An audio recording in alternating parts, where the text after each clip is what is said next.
अधूरा सा दिल। आपको एक्साइटमेंट नहीं हो रही है क्या मम्मा? मुझे तो आजकल नींद नहीं आ रही है। I am a super excited. Arushi बेहद उत्साहित थी। करुणा के मन में भी हलचल थी। हाँ, हलचल ही सही शब्द है। इस भावना हेतु उत्साह नहीं, एक धुकुर पुकुर सी लगी थी।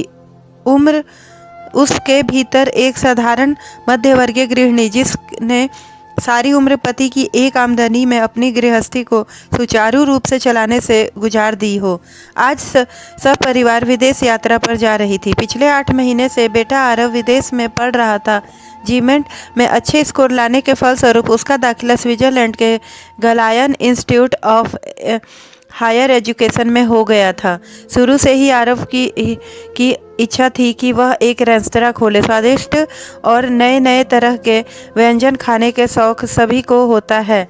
आरव को तो खाना बनाने में भी आनंद आता था। आरव जब पढ़ाई कर थक जाता और कुछ देर का ब्रेक लेता, जब रसोई में अपनी माँ का हाथ बटाने लगता, कहता खाना बनाने में लिए स्ट्रेस बस्टर है मम्मा। फिर आगे की योजना बनाने लगता। आजकल स्टार्टअप का ज़माना है, मैं अपना रेस्टोरेंट खोलूँगा। गलायन एक ऐसा शिक्षा संस्था है जो होटल मैनेजमेंट में MBA तथा MSc की दोहरी डिग्री देता है। साथ ही दूसरे वर्ष में इंटर्नशिप या नौकरी दिलवा देता है। जीमेंट के परिणाम आने के बाद पूरे परिवार को होटल मैनेजमेंट की अच्छी शिक्षा के लिए संस्थानों में गलायन ही सबसे अच्छा लगा और आरव चला गया था दूर देश अपने भविष्य निर्माण की नींव रखने। अगले वर्ष आरव अपनी इंटर्नशिप में व्यस्त होने वाला था, सो उसने जिद कर पूरे परिवार से कहा कि एक बार सब आकर यहाँ घूम जाओ। यह एक अलग ही दुनिया है। यहाँ का विकास देख आप लोग हैरान हो जाओगे। उसके कथन ने आरुषि को कुछ ज़्यादा ही उत्साहित कर दिया था। रात को भोजन करने के बाद चहलकदमी करने निकले करुणा और वीरेश इसी विषय पर बात करने लगे। ठीक कह रहा है आरव, मौका मिल रहा है तो घूम आते हैं सभी। पर इतना खर्च आप अकेले कमाने वाले, उस पर अभी आरव की पढ़ाई, आरुषि की पढ़ाई और फिर शादियाँ। करुणा जोड़ गुना कर रही थी। रहने का इंतजाम आरव के कमरे में हो जाएगा और फिर अधिक दिनों के लिए नहीं जाएंगे। अनजाना समेत 1 हफ्ते का ट्रिप बना लेते हैं। तुम चिंता मत करो, सब हो जाएगा, वीरेश ने कहा। आज सब स्विट्जरलैंड के लिए रवाना होने वाले थे। काम करते करते भी बहुत सारा सामान हो गया था। क्या करते, वहाँ गर्म कपड़े पूरे चाहिए। दवा बिना डॉक्टर के पर्चे के वहाँ खरीदना आसान नहीं, सो वह रखना भी ज़रूरी है। फिर बेटे के लिए कुछ न कुछ बनाकर ले जाने का मन है। जो भी ले जाने की इजाज़त है वही सब रखा था, ताकि एयरपोर्ट पर कोई टोका टोकी ना हो और वे बिना किसी अड़चन के पहुँच जाएं। हवाई जहाज़ में खिड़की वाली सीट आरुषि ने लपक ली। उसके पास वाली सीट पर बैठी करुणा अफगानिस्तान के सुदूर फैले रेतीले पहाड़ मैदान देखती रही। कभी कभी बादलों का झुरमुट का जाता तो लगता रुई में से गुजर रही है। कभी धरती के आखिर तक फैल विशाल उस समुद्र को देख उसे लगता है हाँ वाकई पृथ्वी गोल है। वीरेश अक्सर झपकी ले रहे थे, किंतु आरुषि सीट के सामने लगी स्क्रीन पर पिक्चर देखने में मगन थी। घंटों का सफ़र तय कर आखिर वो अपनी मंजिल पर पहुंच गए। ग्रीन चैनल से पार होते हुए वे अपने बेटे से मिले, जो उनके इंतजार में बाहर खड़ा था। पूरे 8 महीनों बाद पूरा परिवार इकट्ठा हुआ था। साल भर कुदरती छटा बटोरने आते रहते हैं। सच, यह कुदरत की अदा जितनी मनमोहक थी, मौसम उतना ही सुहावना। वहीं फैली थी जिनीवा झील। उसका गहरा नीला पानी शांत बह रहा था। झील के उस पर स्विस तथा फ्रांसीसी एल्प्स के पहाड़ खड़े थे। घनी हरी चादर ओढ़े ये पहाड़ बादलों के फीते अपनी चोटियों में बांधे हुए थे। इतना खूबसूरत नज़ारा देख मन एक बारगी थक कर गया। हल्की धूप भी खिली हुई थी, पर फिर वीरेश, करुणा और आरुषि को ठंड लग रही थी। हालांकि यहाँ के निवासियों के लिए अभी पूरी सर्दी शुरू होने को थी। आपको यह ठंड लगेगी। दिन में 4 से 5 और रात में 5 डिग्री तक पारा जाने लगा है, आरव ने बताया। फिर वह सबको कुछ खिलाने के लिए कैफेटेरिया ले गया। फ्रेश नाम के कैफेटेरिया में लंबी व सफ़ेद मेजों पर बड़ हरे व लाल कृत्रिम सेबों से सजावट की हुई थी। भोजन कर सब कमरे में आ गए। वाह भैया, स्विट्जरलैंड की हॉट चॉकलेट खा व पेय पीकर मज़ा आ गया, अरुषि चहककर कहने लगी। अगली सुबह सब घूमने निकल गए। आज कुछ समय मेट्रो में बिताया। साफ सुथरी चौड़ी सड़कें, न गाड़ियों की भीड़ और न पोपो का शोर। सड़क दोनों ओर मकानों के होटल, एक साथ लाइन, कहीं छोटे फव्वारे तो कहीं खूबसूरत नक्काशी किए हुए मकान। जगह जगह फोटो खिंचवाते सब स्टेशन पहुंच गए। स्विट्जरलैंड आए तो ट्रेन में बैठना तो बनता ही है।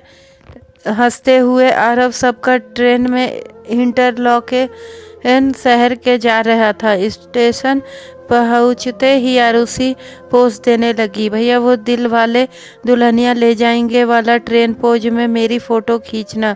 ट्रेन के अंदर प्रवेश करने पर दरवाजे खुले ही बंद हो गए। अंदर बहुत सफाई थी, आरामदेह कुशनदार सीटें थी, किंतु यात्री एक भी न थे। केवल यही परिवार पूरे कोच में बैठा था। कारण पूछने पर आरव ने बताया, यही तो इन विकसित देशों की बात है। पूरा विकास है, किंतु भोगने के लिए लोग कम हैं। रास्ते भर सब यूरोप की अनोखी वादियों के नज़ारे देखते आए। एक सार कटी हरी घास पूरे दिमाग में ताज़ा रंग भर रही थी। वादियों में दूर दूर बसा एक एक घर और हर घर तक पहुंचती सड़क। अक्सर घरों के बाहर लड़कियों के मोटे मोटे लठों का अंबार लगा था और घर वालों की आवाजाही के लिए ट्रकनुमा गाड़ियां खड़ी थी। ऊंचे ऊंचे पहाड़ों पर गाय, बकरियां और भेड़ हरी घास चर रही थी। लकड़ियों यह कि गाय और भेड़ों की सेहत देखते ही बनती है। दूर से ऐसा प्रतीत होता है जैसे किसी ने पूरे पहाड़ पर सफ़ेद रंग के गुब्बारे बिखेर दिए हो, पर पास आने पर मालूम होता है कि ये भेड़ें हैं जो घास चरने में मगन है।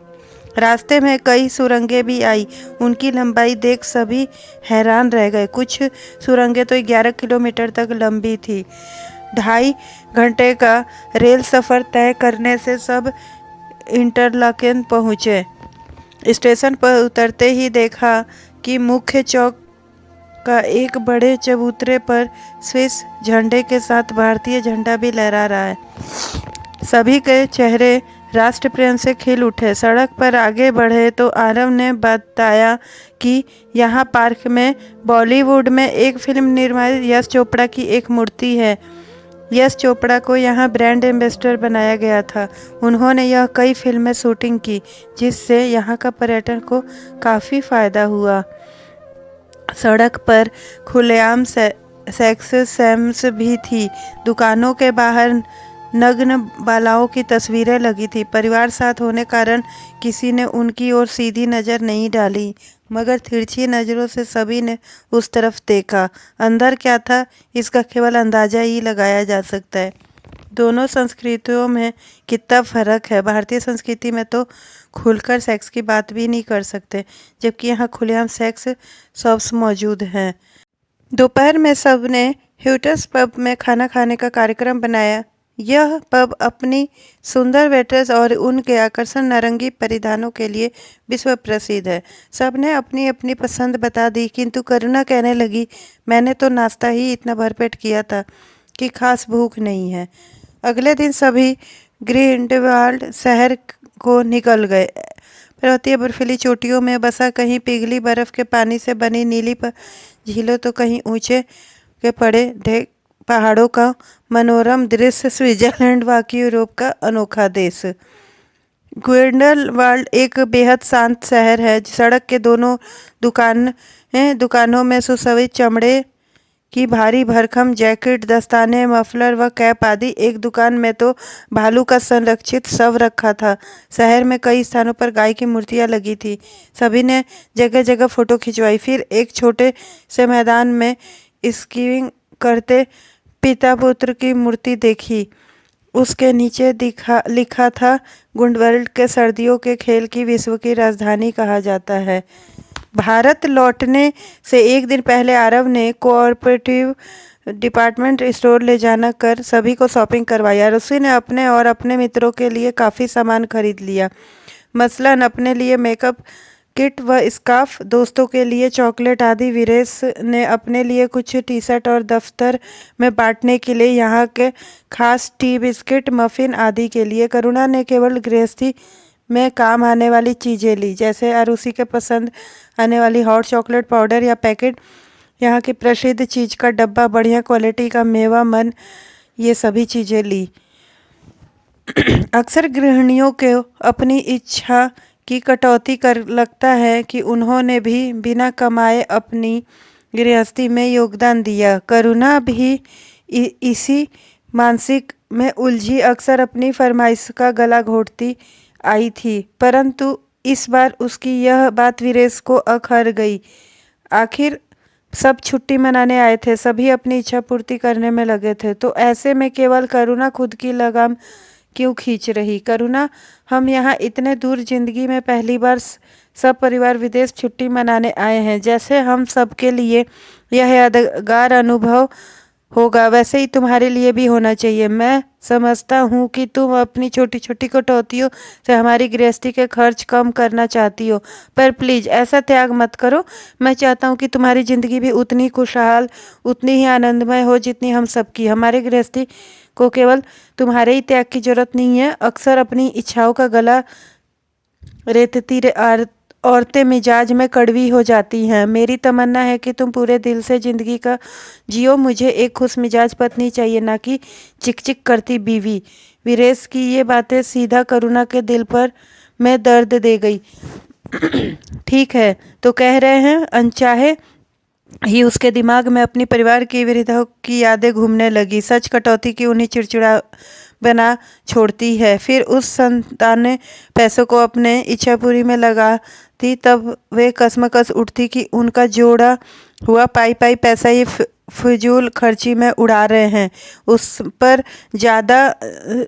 पर ज्यादती तो हम होते जब अगले वाली पीढ़ियों पलट कर जवाब देती कि किसी ने कहा कटौती करने के लिए। किस काम में पूरे परिवार खुशी हो रहा है, इसमें बचत का पाबंद लगाना कहाँ उचित है। आज वीरेश ने करुणा के दिल में कटौती और बेवजह के त्याग का भारी पत्थर सर का फेंका था। लौटते समय भारतीय एयरपोर्ट पहुंचकर करुणा ने हौले से वीरेश के कान में कहा, सोच रही हूँ ड्यूटी फ्री से एक पश्मीना सील खरीद लूँ अपने लिए। ये हुई ना बात। वीरेश के ठाके पर आगे चल के दंपतियों को मुड़कर देखना स्वाभाविक था। तो दोस्तों, आपको ये कहानी कैसी लगी? अगर कहानी अच्छी लगी हो तो वीडियो को लाइक और चैनल को सब्सक्राइब करना ना भूलें। तो फिर मिलते हैं एक नई कहानी के साथ। धन्यवाद।